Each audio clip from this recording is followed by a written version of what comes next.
ಅಂಜಲಿ ಹತ್ಯೆ ಖಂಡಿಸಿ ಮಠಾಧಿಪತಿಗಳು ಪ್ರತಿಭಟನೆ ಮಾಡ್ತಿದ್ದಾರೆ. ಅಂಜಲಿ ಮನೆಯಿಂದ ಚೆನ್ನಮ್ಮ ವೃತ್ತದವರೆಗೂ ಪ್ರತಿಭಟನೆ ರ್ಯಾಲಿ ಸಾಗಿದೆ. ವಿವಿಧ ಮಠಾಧಿಪತಿಗಳ ನೇತೃತ್ವದಲ್ಲಿ ಪ್ರತಿಭಟನೆ ಮಾಡಲಾಗ್ತಾ ಇದೆ.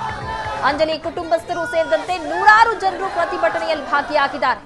ಅಂಜಲಿ ಸಾವಿಗೆ ನ್ಯಾಯ ಸಿಗಬೇಕು, ಆರೋಪಿಗೆ ಶಿಕ್ಷೆ ಆಗಬೇಕು, ಅಂಜಲಿ ಕುಟುಂಬಕ್ಕೆ 25 ಲಕ್ಷ ಪರಿಹಾರ ನೀಡಬೇಕು ಅಂತ ಪ್ರತಿಭಟನಾ ನಿರತರು ಆಗ್ರಹಿಸಿದ್ದಾರೆ.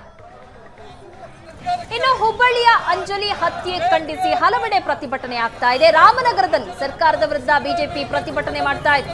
ಕಾನೂನು ಸುವ್ಯವಸ್ಥೆ ಕಾಪಾಡುವಲ್ಲಿ ವಿಫಲವಾಗಿದೆ ಸರ್ಕಾರ ಅಂತ ಆಕ್ರೋಶ ಹೊರಹಾಕಿದ್ದಾರೆ.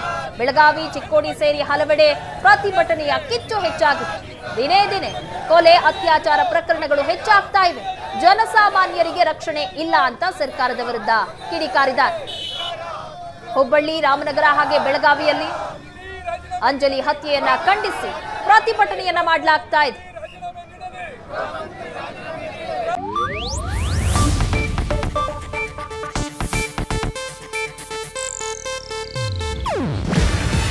ಇದು ಏಷ್ಯಾನೆಟ್ ನ್ಯೂಸ್ ನೆಟ್ವರ್ಕ್ ಪ್ರಸ್ತುತಿ.